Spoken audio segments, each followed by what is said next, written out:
Hello, awesome artists. Today we are going to be making a fall picture inspired by the artist Andy Warhol.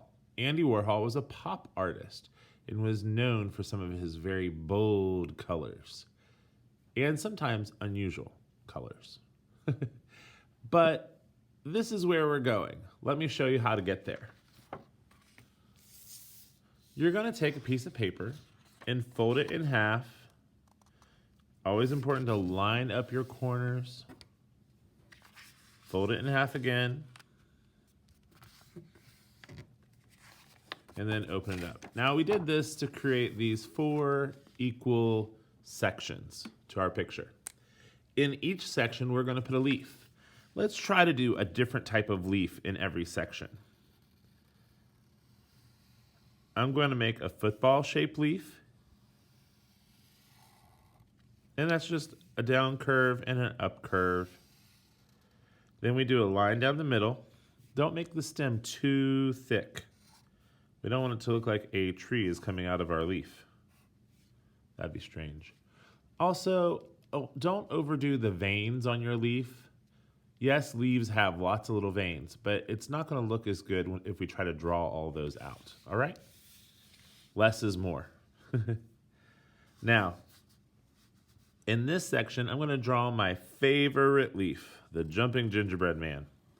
It's really an oak leaf. You make his head, and then his little arms. Yay! He looks like he's cheering. But he's doing the splits. Maybe he's on a trampoline. Like that. And then we have an oak leaf. Then I make the line going down through the veins. We have an awesome leaf. I'm going to turn it again. This time, I'm going to make an upside down heart. Well, let's make it right side up in case you have trouble doing that, okay? So we're going to make the point of the heart going towards the middle. Bump, bump. All right? And then you just come back. The stem part comes from the top of the heart. See? A lot of times kids will try to make the stem coming down the bottom of the heart, but it's actually out the top of the heart.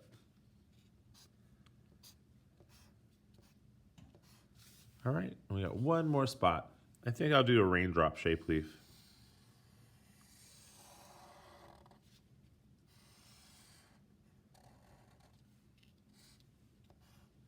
Make some veins. And there we go. So those are our leaves to start our picture. Now, when we pick our colors, we are going to be using complementary colors, all right? Remember our color wheel? Red, blue, yellow are primary, purple, green, orange are secondary colors. Now, the complementary colors are across from each other on the color wheel. So that's blue and orange, yellow and purple, and green and red. Those are your complements. These are fun colors. Our brain kind of puts these colors together. If you stare at the color red for a very long time and then look at a white wall and blink, you'll see green. So our brains put those colors together already. Plus, these are colors that we see for sports teams, for holidays, and other things like that. They just pair well with one another. All right, so we only have 3 sets. So one of your sets, you're going to have to double over. All right? Now, I really enjoy using crowns, so I'm going to use crowns. And you can do either color first. That is totally up to you, your decision. If you want to do the yellow first on the outside and then put like the purple on the inside, that's okay. You do it the way that you feel would be best. All right. So I'm going to use yellow here on my outside. And when I color the outside part of this box, I am going to color in one direction. If you notice, I'm coloring vertical. This keeps your picture looking nice and neat. When you color up and down, side to side, round and round, diagonal, horizontal, vertical, whatever, it looks a little messy. By coloring in one direction, you keep it nice and neat. Now, if you need to go back and kind of catch an edge of your leaf, that's totally okay. Like I can come in here and color right along the edge of the leaf, but I'm going to do the rest of it going up and down. But it can be horizontal or side to side. It's just whatever way you decide to start coloring it, that's how you should finish coloring it. Now for my leaf, I'm going to follow the shape of my leaf. It's always a good idea when you color to follow the shape of the object.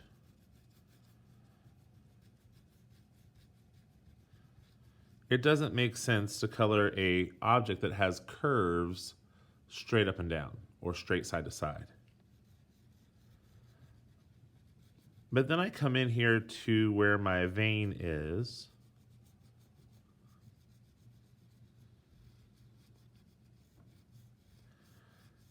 And I fill in that space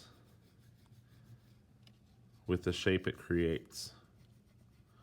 So I follow the vein in my coloring, and then I fill that in. All right, so you'll finish coloring it. And so say that I had picked yellow and purple. So if the outside is yellow, the inside is purple, on this one, I would do the outside purple and the leaf would be yellow. I switch it. And then this would be red and green, and this would be blue and orange. All right? So once you finish coloring with your complementary colors, ooh, got blurry. I want you to go back into your picture, and what I did was I took my color and I pushed just a little bit harder around my leaf because I wanted it to really show up nicely. All right? So I got in here and I pushed harder around my leaf. Kind of makes it look like a little bit of a shadow. Okay? And then you can color around the edges too if you want to. You don't have to do that. I just thought it looked cool. So I pushed a little bit harder. Now this is the value of the color. You can have a light value, you can have a darker value.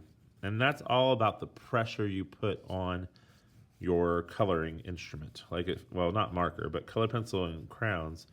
The harder you push, the darker the color usually is. And the lighter it is. Now, to finish this picture up, I wanted to give it just a little bit of a black outline. You don't have to necessarily. I just think it looks really nice when you do. So I come here and I trace my pencil marks.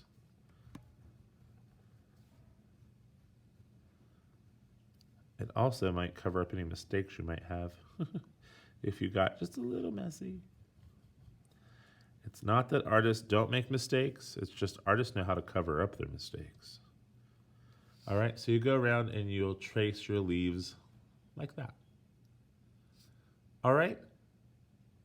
This is a great fall picture. It will look awesome on your refrigerator, or if you guys have a wall in your home where you hang up art, this will be a great picture to have up from now all the way into after Thanksgiving. Fall is a couple months long, so that's perfect. We can hang this up. If you're proud of it, hang it up and leave it up until after Thanksgiving time. And then we'll start making some winter projects. All right. I hope you had fun creating this Warhol-inspired complementary color fall picture. Have a great day. Bye.